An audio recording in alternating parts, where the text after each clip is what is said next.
इस प्रकार प्रश्न का निर्णय हो जाने पर भूमिका ज्ञान को प्रकट करते हुए श्री भैरव ने कहा, हे प्रिय, ऊर्ध्वमय अर्थात हृदय के द्वादश अंत पर्यंत प्राण है और उसमें अधः अर्थात द्वादश अंत से हृदय पर्यंत नीचे आने वाला वायु अपान है। परा का ही यह स्पंदन अंत और बाह्य उन्मेष करने वाली दो प्रकार की बाह्य और आभ्यंतर उत्पत्तियों के स्थान हृदय तथा द्वादश अंत को भरने के कारण भरित अवस्था है, जो भैरव की अभिव्यक्ति करती है। व्याख्या। हृदय से द्वादश अंत तक चलने वाला वायु प्राण कहा जाता है और जो जीव द्वादश अंत से हृदय पर्यंत चलता है वह अपान कहलाता है। यह प्राण और अपान की गमन आगमन क्रिया परादेवी कहलाती है। वह नित्य श्वास प्रश्वास के द्वारा अक्षर उच्चारण करती हुई विद्यमान है। यह भीतर बाहर निर्गम प्रवेश रूप तथा प्राण अपान से रहित केवल स्पंदन उत्पत्ति मात्र जिसका स्वरूप है वह पराशक्ति है। जैसा कि स्वच्छंद तंत्र में कहा गया है, प्राण प्राणमय है और अपान अपानमय है। यह प्राण अपान का आगम निर्गम ही अपूर्ण कहलाता है। इसी को भरिता स्थिति या पराशक्ति के नाम से कहा गया है, क्योंकि प्राण अपान की उत्पत्ति बाह्य आभ्यंतर उत्पादन से हृदय और बाह्य द्वादश अंत में भरने के कारण ही भरिता कहलाती है और नित्य उन्मिषित होने के कारण स्फुरण करती हुई भैरवी शक्ति भरिता स्थिति या भैरवता अभिव्यक्ति के नाम से कही गई है। संपूर्ण इंद्रियों में विषयों का संचार करने वाला सूक्ष्म प्राण प्रवाह ऊर्ध्व कहलाता है तथा जीव जिसने सर्व विषयों के भीतर प्रवेश पा लिया है वह भीतर सूक्ष्म प्रवाह का संचार करता हुआ अपान के नाम से कहा गया है। वही भीतर प्रवेश करता हुआ सूक्ष्म अपान का संचार पराशक्ति कहलाता है। अतः ग्राह्य सूक्ष्म प्राण प्रवाह को ग्रहण करने वाला स्थान हृदय और ग्राहक उत्पत्ति स्थान को ग्रहण करने वाला द्वादशांत कहलाता है तथा दोनों स्थानों में संचार करने वाला वायु उन्मेष या संघट्ट पद से प्रतिपादित किया जाता है। इसी प्रकार प्राण और अपान को भरने के कारण ही भरिता शक्ति कहलाती है। प्राण और अपान उन्मेष और पद के नाम से कहे गए हैं।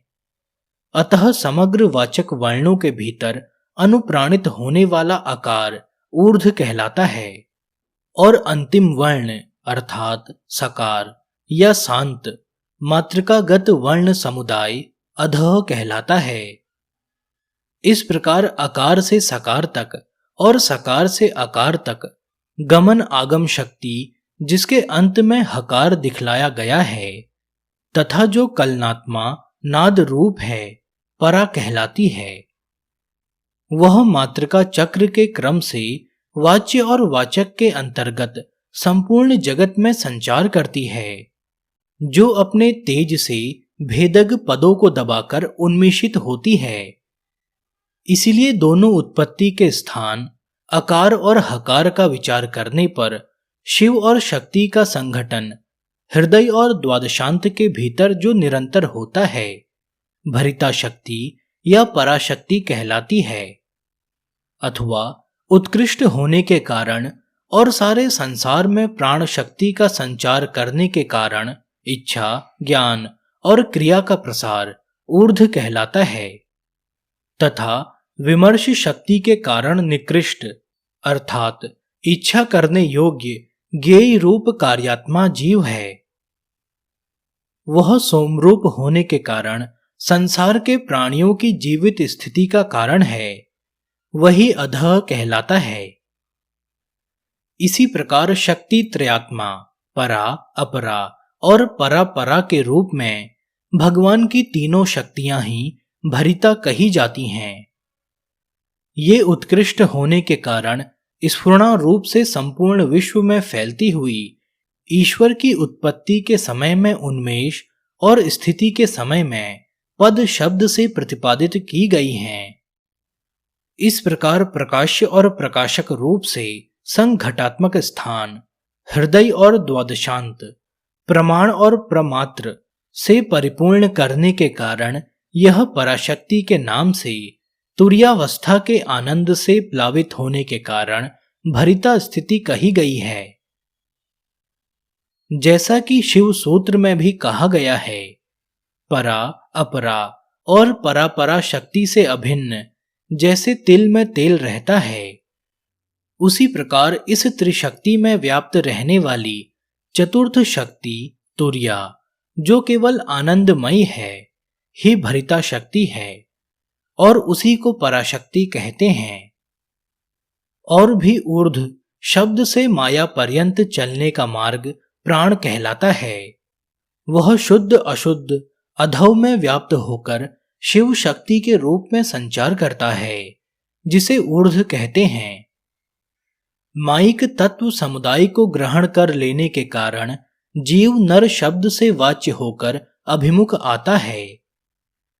इसी प्रकार वह प्राणवायु का प्रवेश निर्गम हृदय और द्वादशांत दोनों स्थानों में उत्पन्न होने वाला शुद्धाद्व और अशुद्धाद्व दो मार्गों से व्याप्त पराशक्ति को सर्वमयत्व भावना से सामरस्य उत्पन्न करने के कारण भारिता स्थिति है। परातंत्र में कहे गए मंत्रों का अनुसरण करना इस स्थिति की प्राप्ति में प्रथम स्थान है।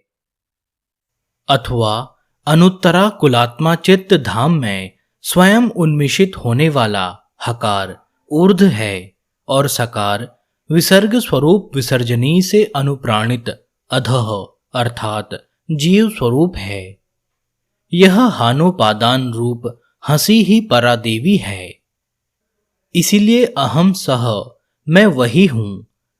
इस प्रकार का आत्म प्रत्यभिज्ञान विमर्श के समान उपलब्ध होता है, क्योंकि उत्पत्ति के दोनों स्थानों में हकार और सकार के उदय होने के कारण तथा हृदय और द्वादशांत दोनों स्थानों को भरने के कारण उन वर्णों में विमर्श के परिशीलन की युक्ति से शक्ति का बल प्राप्त होता है। वही भैरवी भाव है।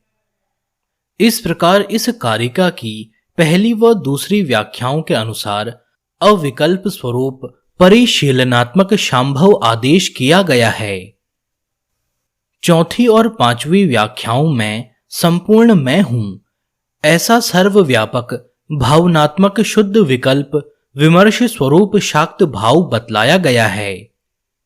तीसरी व छठी व्याख्याओं में वर्ण विमर्श प्रधान आर्णव मार्ग का निरूपण किया गया है। मालिनी विजय तंत्र में भी इसका विस्तार से वर्णन है।